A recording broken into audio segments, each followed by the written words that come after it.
하나님 말씀 보시겠습니다. 하나님 말씀은 에스겔서 4장입니다. 4장 구약성경 1155쪽입니다. 할렐루야.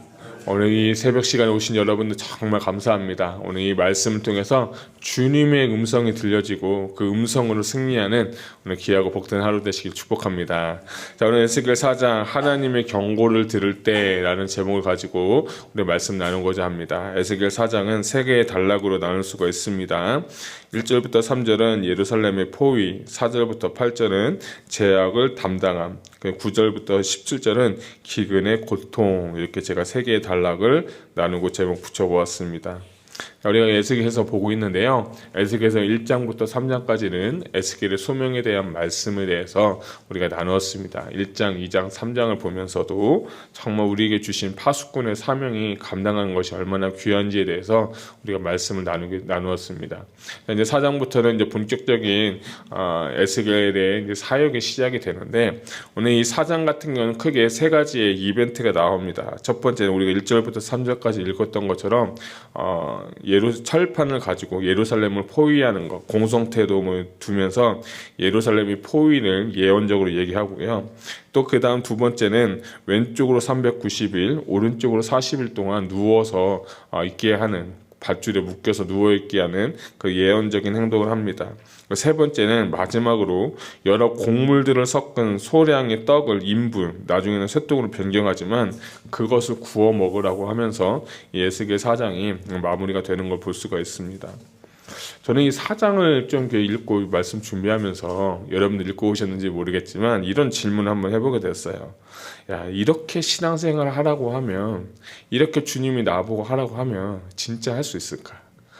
저는 이따가 보겠지만 인분을 구운 거, 아니면 그 새똥을 넣어서 구운 거를 이 소량의 그 곡물들과 함께 490일 동안 먹으라고 할 때 나 같으면 그렇게 할 수 있을까? 저는 그런 생각을 했어요. 근데 왜 그렇게 했을까, 하나님이? 여러분, 신앙생활은요, 내 생각대로 하는 게 아니에요. 신앙생활은요, 내 뜻대로 하는 게 아니에요. 신앙생활은 나의 어떤 그 무엇을 관철시키는 게 아니에요. 진짜 신앙은 뭐냐면, 하나님의 말씀이 어떠한 말씀이라도 내 생각에는, 내 뜻에는 안 맞을지라도 순종하는 것을 가르쳐주고 계시는 거예요.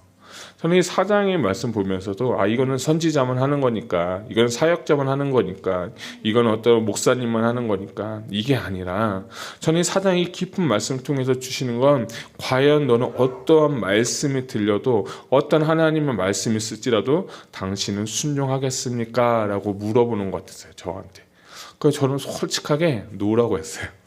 저는 잘 제 뜻대로 안 될 것 같아요. 내 뜻대로 안 돼요. 내 방법대로 이거 하라면 죽어도 못해요. 그러나 성령의 충만함이 있으면, 내 안에 하나님의 영이 임하면 그것을 가능케 하게 되는 거예요. 내 뜻을 꺾고 내 자아를 무너뜨리고 내 모든 것을 다 깨트려 가지고 하나님 말씀에 복종하게 하는 그 능력이, 이 에스겔도 될 수는 없지만 늘 여호와의 영이 임하게 될 때에 그렇게 되는 줄 믿습니다. 정말 그 은혜가 저한테, 우리 행복한 교회 성도님들에게 있기를 소망합니다. 사람이 보기에는, 세상이 보기에는 참 어리석어 보이고 바보 같아 보이고, 그거 꼭 굳이 해야 되냐, 그런 얘기하죠. 또 어떤 분은 그런 얘기 하잖아요. 새벽기도 꼭 드려야 되냐, 좀 편하게 믿으면 안 되냐, 주일 성수 한 번만 하면 되는 거 아닌데 굳이 뭐 유별나게 새벽기도 하고, 굳이 유별나게 기도회 가고, 굳이 유별나게 성경 통독하고 뭐 그러냐, 이렇게 볼 수도 있어요. 그런데요, 저는 이것도 하나의 훈련이라고 생각해요. 그건 뭐냐면, 나를 쳐서 그리스도께 복종하는 훈련이에요. 내 자아는요, 쉽게 무너지지 않아요. 내 자아는 쉽게 깨트려지지가 않아요. 근데 내가 그거를 깨트리기 위해서 나를 들여서 내가 그리스도 앞에 복종하기까지는요, 내 힘으로 되는 게 아니에요. 성령님의 역사가 있어야 이것이 가능하게 되는 거예요. 그래서 저는 오늘 기도하면서, 성령님 오늘 이곳에 임해 주세요. 성령님 이곳에 임재해 주세요. 다른 날은 잘 몰라도 오늘 딱 하루만이라도 오순절 마가의 다락방에 성령님 임하셨으니까 이것이 성령님 임하셔서 내가 하나님의 말씀에 순종할 수 있는 자가 되게 하여 주시옵소서. 오늘 이러한 고백이 저와 여러분 되셨으면 좋겠어요. 특별히 하나님은 우리의 어떤 외모를 보는 분이 아니에요. 우리의 가진 것을 보는 게 아니에요. 하나님은 우리의 중심을 보시는 하나님이에요. 우리가 잘 알듯이 하나님은 큰 집에 금그릇도 있고 은그릇도 있고 녹그릇도 있어도요, 쓰는 것은요 그런 것들이 아니라 깨끗한 내면을 가진 자를 하나님께서 쓰신다고 했어요. 저는 이 말씀이 참 오늘 이 새벽에 저에게 주신 말씀이고, 우리 하나님께서 여러분들에게 이 말씀이 먼저 새겨졌으면 좋겠습니다. 말씀을 많이 아는 것도 중요하고 말씀을 많이 우리가 연구하는 것도 중요하지만, 결국에는 그 말씀대로 행하기까지 가는 건 내 힘이 아니라 성령님의 역사가 일어나는 것을 발견했습니다. 그래서 4장에 보게 되면 에스겔에게 하나님의 영이 임하게 되니까 세 가지의 예언적인 행동을 하는데, 1절부터 3절까지 보게 되면 예루살렘의 포위에 대해서 나옵니다. 2절 보게 되면 에워싸고 사다리를 쓰고 흙으로 언덕 쌓고 그리고 공성태를 둘러세우고, 특별히 3절 보면 또 철판을 가져다가 너와 성읍 사이에 두어서 철벽을 삼아라 라고 하면서, 하나님께서 이 1절부터 3절까지 하나님과 예루살렘 성, 하나님과 이스라엘 백성들의 영적인 단절을 이 에스겔을 통하여서 심하게 보여주고 있는 것을 볼 수가 있어요. 저는 그래서 이들이 이제 멸망하게 될 것이다, 이들이 멸망하게 되는 모든 까닭은 하나님과의 관계의 단절에 대해서 1절부터 3절까지 보여주고 있는 거예요. 그래서 이 철판의 의미는 두 가지가 있는데, 하나님께서 이제는 그들의 기도를 듣지 않으시겠다. 두 번째는 유다 백성들과 하나님 사이에 죄의 담이 있어서 이제는 그들과의 관계가 끝났다는 것을 1절에서부터 3절까지 보여주고 있는 것을 발견했어요.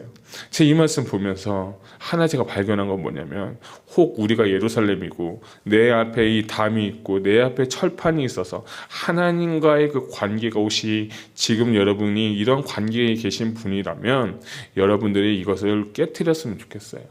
정말 그건 뭐냐면, 이스라엘 백성들의 죄가 있기 때문에, 이스라엘 백성들이 하나님 앞에 큰 죄를 지었기 때문에 하나님과 우리 사이에 막혔던 담이 있다는 거예요. 막혔던 철판이 있다는 거예요. 그래서 기도를 하는 것도요, 다 막혀있는 담 사이에서는요 절대로 응답이 될 수가 없는 거예요. 수십 년을 해도 수백 년을 해도 이 담의 문제, 죄의 문제가 해결되지 않고는 절대로 하나님의 기도의 응답이 일어날 수가 없는 거예요. 여러분, 우리가 기도하기 전에 가장 먼저 해야 될 것은 무엇이냐면, 여러분 하나님께 성령님께 기도해서 나의 죄를 밝혀 보여달라고, 나의 죄를 계시해달라고, 내가 이 무엇 때문에 막혔던 담이 있다면 그것을 무너뜨려 주시고, 이 시간 내가 기도하는데 그 기도 소리가 응답이 있게 해달라고 여러분 기도하시기 바랍니다. 기도의 첫 번째는 뭐냐? 여러분의 죄를 여러분 고백하는 거예요. 내가 육신적으로 지은 죄도 있고 내가 생각나던 죄도 있지만, 내 안에 깊이 내면 세계 가운데는 뿌리 박혀 있는 그 죄가 있다면 그건 우리가 상상으로 생각을 할 수 없는 거예요. 성령님은 알고 계세요. 성령님은 그 깊은 죄를 뽑아다가 하나님께서 밝히 보이셔서 우리가 그 죄를 보고 회개하기를 원하시는 거예요. 그렇게 될 때 하나님과 관계도 회복이 되고, 그렇게 될 때 하나님과의 그 기도의 깊은 기도 가운데 기도의 응답이 일어나게 되는 것이에요. 이스라엘 백성들은 철판과 같은 것이에요. 제가 유학생 때 진짜 깊이 묵상한 적이 많았는데요, 어느 날 내가 기도를 하는데 책들이 되게 많이 보이는 거예요. 이 볼륨이 굉장히 이렇게 있는 그 책들, 우리 백과사전 같은 책들이 이렇게 몇 장이 몇 권이 막 이렇게 있는 거예요, 제가 볼 때. 그래서 그 책들은 막 펼치면서 보는데, 막 어떤 글이 있고 그 위에 빨간 줄로 다 그어져 있는 책들이, 그걸 제 그 책 안에서 본 적이 있어요. 그래서 이게 뭐지 하면서 봤는데, 하나님 저한테 깨닫는 게 뭐냐면, 이 볼륨과 같은 이 책들, 죄의 책들인데, 죄의 책에서 내가 회개한 그 책들, 회개한 것은 빨간색으로 예수님의 보혈로 다 깨끗하게 사했다는 것을 제가 그때 환상으로 본 적이 있어요. 그래서 제가 그때 되게 두려웠어요. 그리고 나서 아직도 남아있지 않는 그 죄들의 목록을 보면서도, 그 요한계시록에 보면 책에 그 죄의 목록들이 나오거든요. 그러니까 죄 것이, 우리가 죄라는 게, 그것이 하나님, 우리는 지금 죄라는 게 그냥 짓고, 죄라는 게 그냥 짓고 말았으니까 아무 일도 일어나지 않으니까 괜찮다 하지만요, 하나님 눈에 볼 때는 그게 지금 다 기록이 되어 있어요. 여러분, 우리는요 두렵고 떨리는 마음으로 하루하루 살아야 돼요. 이 죄의 모든 문제를 해결하지 못하면, 회개하지 않으면 죄가 내 가운데 남아서 그것이 질병이 될 수도 있고 문제가 될 수도 있고, 그것이 나의 인생과 영혼을 무너뜨리게 되는 거예요. 이스라엘 백성들의 죄 때문에, 계속해서 4절은 죄 때문이라고 계속 나오는데, 아까도 마지막 절 보면 떡과 물이 부족해서 피차에 두려워하여 떨며 그 죄악 중에서 쇠폐하리라고 했어요. 저는 마지막 절 보면서 두려웠어요. 이들이 멸망하는 이유는 뭐냐면 죄악 때문에 멸망하게 된다고 하는 거예요. 그래서 여러분들이 하나님께서 주시는 그 회개의 기간을 반드시 붙잡으시기 바랍니다. 죄의 문제는 해결하셔야 돼요. 여러분, 교회 생활에 중요한 게 아니라 죄의 문제가 해결되고 하나님과의 관계가 회복되기를 축복합니다. 3절 마지막 절에 보게 되면 이스라엘 족속에게 징조가 되리라 라고 하면서, 하나님께서는 계속해서 징조를 통해서, 선지자를 통해서 하나님께서 말씀하시는 거예요. 이것은 어떤 주술이라는 것, 어떤 하는 그 사기꾼과 같은 그런 것이 아니라, 하나님께서 작정하시고 하나님께서 원하시는 건 반드시 이루시겠다고 하는 것이 뭐냐? 징조라는 뜻인 것이에요. 그것을 여러분 아셨으면 좋겠고요. 4절부터 8절까지 보게 되면 한편으로 또는 다른 편으로, 좌편과 우편으로 눕는 것을 볼 수 있는데, 4절 보면 너는 또 왼쪽으로 누워서 이스라엘 족속을 죄악을 짊어지되 내가 눕는 날 수대로 그 죄악을 담당할지라 라고 해서, 5절 보게 되면 가운데 볼게요. 곧 390일이라. 뭐냐면 좌편으로 390일 동안 누워서 이스라엘 백성들의 죄를 담당하고, 또 내려와서 6절에 보면, 가운데 보면 40일 동안 또 유다의 죄악을 담당하라 라고 하면서 하루가 1년이다 라고 했어요. 저는 그래서 이 390이라는 숫자하고 40이라는 숫자가 굉장히 이제 관심 있게 됐어요. 첫 번째, 북이스라엘을 담당하는 이 390일의 의미가 뭐냐면, 학자들마다 조금 다르긴 하지만 이 솔로몬 시대 때부터 북이스라엘 백성들이 멸망하기까지가 약 390년이 걸렸다고 합니다. 이해가 가시죠? 우리 북이스라엘 멸망한 게 솔로몬 이 초창기부터 북이스라엘 멸망할 때까지가 390년이에요. 그래서 그것을 하루로 계산해서 이스라엘 백성들 그 죄악을 감당하는 것이, 지금 에스겔이 왼편으로 눕는 것이 북이스라엘 죄악의 숫자에 대해서 이야기하고 있는 것이고, 또 40이라는 거는 남유다에 관한 거, 40년은 좀 다르긴 한데, 이건 뭐냐면 한 세대를 의미한다. 남유다 같은 경우는 한 세대를 의미하기 때문에 40일 또 40년을 의미한다라고 했어요. 근데 재밌는 건 뭐냐면 390이라고 41을 더하면 430이 되거든요. 근데 이 430년의 의미가 좀 중요한데, 이건 뭐냐면 출애굽한 시간, 이스라엘 백성들이 출애굽하기 전에 애굽에서 종살이했던 시간이 430년이라는 것을 약자들이 쓰면서 뭐라고 이 표현을 하냐면, 하나님께서 430년 동안 죄악을 감당하면 그 죄악 이후에 다시 제2의 출애굽을 시키겠다라는 것이 이 에스겔의 예언적인 메시지라는 거예요. 물론 이 시대에는 이 40일, 390일 동안 죄악을 담당해서 꽁꽁 밧줄에 묶여서 죄악을 담당하는 그 시간, 심판의 시간이지만, 결국엔 그 시간이 지난 이후에 하나님은 어떻게 보면 역설적으로 회복의 메시지를 이곳에서 지금 담고 있다라고 하는 거예요. 그래서 저는 이 말씀 보면서 진짜 감사한 게 뭐냐면, 하나님이 나를 축복해 주시는구나. 죄가 아무리 많아도, 허물이 많아도 나를 향한 그 신실하신 그 하나님의 사랑과 그 은혜, 당신께서 지으신 그 언약을 기억하시고 변치 않으시고 회개하고 돌아오기만 하면 다시 회복시켜 주시는 그 은혜가 전 굉장히 되게 은혜가 되었어요. 특별히 4절을 보게 되면, 마지막 절에 보게 되면 죄의 악을 담당할지니라 라고 했어요. 누가 처음에 담당하냐면 이 에스겔이 430년 동안, 430일 동안 죄악을 다 담당하라 라고 했어요. 저는 이 4절 말씀 보면서 누가 생각이 났냐면 예수님이 생각이 났어요. 그걸 뭐냐면, 우리의 모든 죄를 담당하시는 분은 누구냐? 예수 그리스도이시기 때문입니다. 이사야 53장 6절을 보면 여호와께서는 우리의 모든 죄악을 그에게 담당시키셨도다 라고 말씀하셨어요.